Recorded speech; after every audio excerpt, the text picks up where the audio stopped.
Alright, I saw two movies today. The first movie I saw was the Corella story. This is like some woman getting interrogated by, I guess the military or something. She tells a story about her and some friend she knows, and I'm gonna be honest, the script of this movie was fucking terrible. I saw this movie, getting bombed with, getting like tanked with half-star ratings on Letterboxd. I had to see this movie. Everyone just telling how bad it was. Something was like Islamophobic. Oof. No, the problem with the movie is the script is just a complete mess. Like, there is no, there's just, well, let's talk about the ISIS themselves. Because, oh god. So there's like just ISIS, regular system, group of people. They show up like twice in the movie. There's just one scene, they're just sitting there. They do nothing. And then there's like later in the movie, there's like a scene in that same spot, they just chop a guy's arm off, and that's the entire function of the movie. Like, ISIS is barely in the movie. And the whole thing is supposed to give information about ISIS, and they're barely in the movie. What? Okay, what else? Oh yeah, there's so much. I'll think it started and dropped off really quickly. Like, there's just, it really doesn't feel, they tried to go. Okay, first up, I just realized that this is a similar problem with Stillwater, where the framing doesn't really make a lot of sense with storytelling through the framing, because there's so many instances where the storyteller shouldn't know what the characters are doing.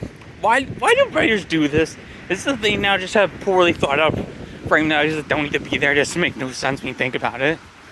Like, there's like some dude characters that have like one guy, one guy gets just, there's a twist, he's part of ISIS.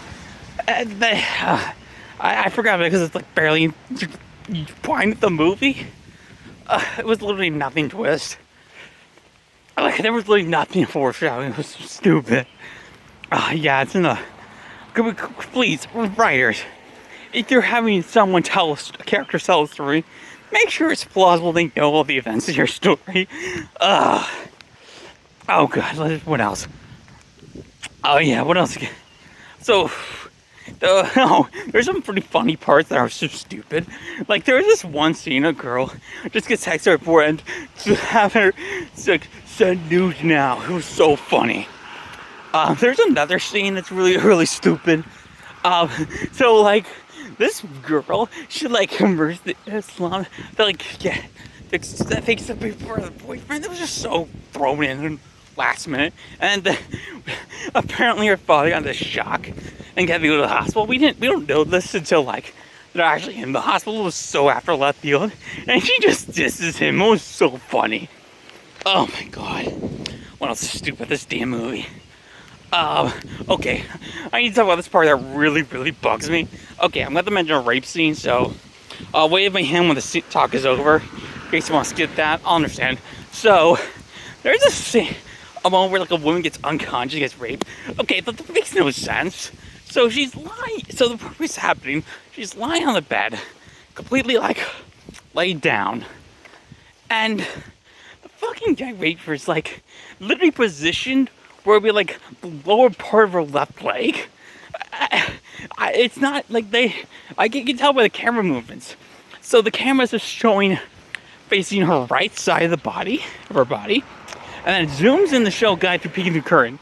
Then it pans to the left to show the fucking guy raping her, and it's literally pounding forward. So it's fucking her leg. Like, what? Like, goddamn it. Even Tommy Wiseau did a better job of understanding how it works. Good lord, that was so cringe. I almost burst out laughing. It was so stupid. Then I got really weird remarks. Understandably, but still. God, how do you fuck that up so bad? I'm not even forgetting anything else about this movie. This is not a movie I might need to do a big review of. If I actually do a big review, I need to finally do one, but god. This movie was just a train wreck. Horrible script. Complete mess. No idea was like, oh yeah, there's really no bond for any of these characters. I don't know what they wanted. They all felt so passive. Like, the entire movie, they were so passive. And you don't want to write passive characters. That's bad. Any good writer tell you that. Yeah, God, it was a train wreck. This is the worst movie of the year so far. It's not as infuriating as a Jesus. Wait, what's it called? The Jesus Revolution? But it's far more competent. At least Jesus Revolution, had a functional storyline, I guess. Oh God, it was terrible. 2 out of 10. Next movie, Guardians of the Galaxy Volume 3. This movie, the Guardians have to get a key code to stop this thing from rockets or something from killing him. How to get this act. I'm gonna say right now, I did not watch any of the previous movies. I was going to, but I got 25 minutes in the first movie, nah, I don't want to watch this anymore. Probably the better. I did not feel like I was missing anything in this movie. This movie was boring as shit, by the way. Oh God, the plot so lame. It's one of those just go around set pieces movies where it's no interesting characters up for most of it. They kind of do with flashbacks of Rocket, his backstory. That's the best part. It's not amazing, but it's the best part. Oh my God, the humor was so bad. There was not a single joke that wasn't cringe as shit. It was so embarrassing. I literally died of cringe tons of times. There was a point I even thought to myself that Jerry Zaville was better at writing comedy. I'm not even sure I was joking then. I actually think I'm serious because God, it was so cringe. The jokes were terrible. I know MCU humor is just terrible in general, but this might take case the worst. So embarrassing how bad these jokes were, and some of them were just drawn out as hell. So cringe. It's really nothing. Oh, the villain's really fucking lame as well. He's so fucking generic. I wanted capturing children. Wait, didn't we just have a Marvel with capturing children? Yeah, Thor: Love and Thunder. Marvel's repeating itself.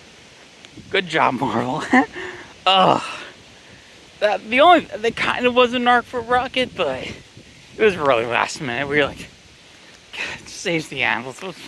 That's it. It was boring. I only saw this because I had a 4.2 out of 5 on Letterboxd, so I assumed it'd be good. It's not like IMDb or Rotten Tomatoes on its range, but they just, OMG, it had my favorite characters 10 out of 10. They're not like that on Letterboxd, so I assumed it'd be good, but no, it was another dumb Marvel movie that had no entertainment value. I'm giving this one a 5 out of 10. Alright, what's next week? So I know Across the Spider-Verse comes out. I'm not going to see it immediately because it's going to be around for a bit. I'm no rush to see it. The original Into Spider-Verse is not that great to me, so I don't care what the new one looks like the same shit as well. Past Lives technically comes out this weekend, but it's limited release, so I'm going to have to wait to see it. God damn it. I'm looking forward to that movie though. That movie's gonna be awesome. So I want to see About My Father. It looks really stupid. It'll probably be fun to make fun of. There's this movie called The Machine. It looks dumb. I barely see anything about it. It looks dumb. That might be fun. I probably could see Fast X. I hear it's completely bananas. I don't know. It's just garbage right now. We'll see you next week.